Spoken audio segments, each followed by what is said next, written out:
Good morning. It's Friday, September 12th, 2014. Funny thing just crossed my mind that I wanted to talk about today, and I'll give you a little backstory after I tell you today's topic. Today's topic is this. There is a fine line between flirting and being thirsty. Why am I talking about this? Well, okay. Earlier this week I had a job interview and I posted a picture of me in my suit and wearing a bow tie. Now, there was one individual on that post that said, I have a suit fetish. Now, the reason why I'm talking about that particular person is this.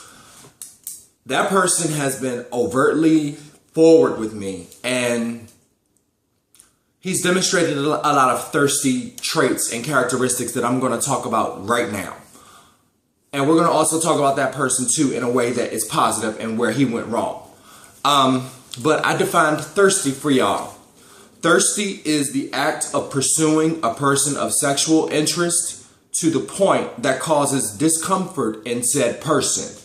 Thirsty individuals use every opportunity to use healthy, flirtatious behavior as an opportunity to attack their prey, even when that same person of interest has expressed no interest or disinterest in their quenching of thirst. Now, as I said, flirting can be healthy. I do it all the time. But there is a difference between flirting and thirsty behavior. Flirting is finite. It's time sensitive. It's said right then and there. And it also leaves something to the imagination of the person of interest. It's like, oh, you naughty boy. Oh, the things I would do to you. And there are levels to that finite statement and finite behavior that can be healthy. However, when it becomes thirsty when, for example, with that same person I just mentioned, I've not yet expressed sexual interest in him. And because he's consistently made more and more overtly sexual undertoned statements to me, I'm not really interested in him. Now, here's where things can go wrong for him. Here's where he went right. He's a freak. He's very open about his sexuality. He's very comfortable with his body. He's very comfortable with what he likes. He's very aware of what he wants. And that's wonderful. Those are all wonderful traits to have. But you got to let me respond to it first for me to actually consider it healthy flirting. You got to bring that shit back some so I can process it and determine whether or not I want to pursue you or not. That's when it becomes thirsty. It's like, dude, when you have to consistently remind me of your sexual interests and I've not yet told you yes, that means that you need to pull back and let me breathe. The unfortunate part about his behavior is this. Apparently he's gotten so much respect in his little enclave of individuals that he considers a peer group that no one really tells him no. And that's what some thirsty individuals have a problem with, hearing no. And it's rather unfortunate that he was with the one time I did meet him in person.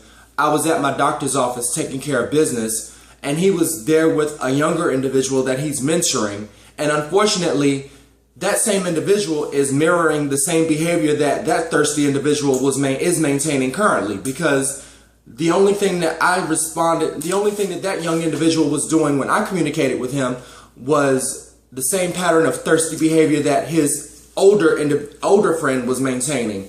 And unfortunately, I see no kind of healthy limits being maintained.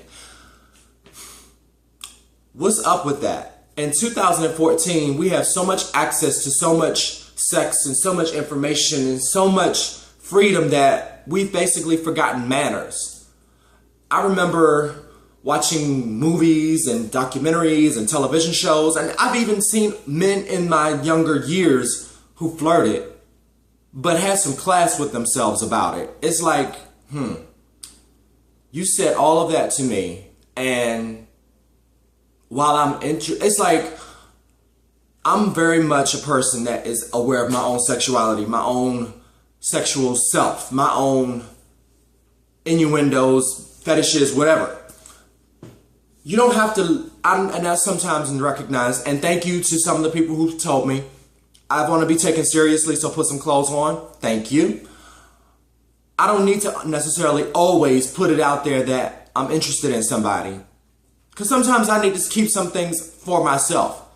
Because I need to keep some level of respect for myself. And I think that's the problem with some thirsty individuals. They tend to lose themselves in their sexual interest, that they forget that they have to face themselves at the end of the day. Now, I might lose some friends on this note, but hey, it's 2014. I've lost a lot, I've gained a lot, and I've gotten rid of a lot. So if speaking the truth means that I have to lose you, then so be it. I'm very much aware of who I am as a person now, and if I have to lose you for the sake of truth, then so be it. I'd rather have a few truthful people in my life than a lot of bullshit. But yeah, getting back to this thirsty individual. He represents a small subset of a group of people that I have a lot of respect for in this DC area. But the problem is he misrepresents that community because a lot of them have class about themselves, and I respect what they do and I respect how they roll because they are a core group of individuals that support each other, console each other, are there for each other. But he tends to go so far that you want to just not want to be with that group as a whole. And I hate to single that one person out of a group of, I hate to make him the bad apple that makes the whole bunch go wrong, but when one thirsty individual makes a subset of a group look bad, there's a problem. And that means that his behavior is that prominent and that prevalent among that group. And that means that that group enables his behavior. And I don't want to say what kind of group it is, what group name it is, because that would mean that would be indicative of revealing what that group represents. And I'm not going to go into that today, because I still respect a lot of members of that group, the majority of the members of that group. So just know this, for the sake of this video blog entry, there's a fine line between being flirtatious, batting your eyes, flashing a smile, licking your lips, giving a sexy walk, letting your sexual interests know who you are as a person, and letting them know, if they haven't known already, that you're here on earth and you're aware of their sexiness, and being so openly forward and directly uncomfortably thirsty that no one wants to fuck you anymore. That's the real talk for today, September 12th, 2014. On another note, I hope you all are doing well today. It's getting cooler out. So I got to start wearing my sweaters and my sweatpants and my jeans and real shoes now. Goodbye, summer. I love y'all. Be fierce, be fabulous, and be inspired. I'm about to shower and hit the catwalk, so I hope I see you all there. Be well.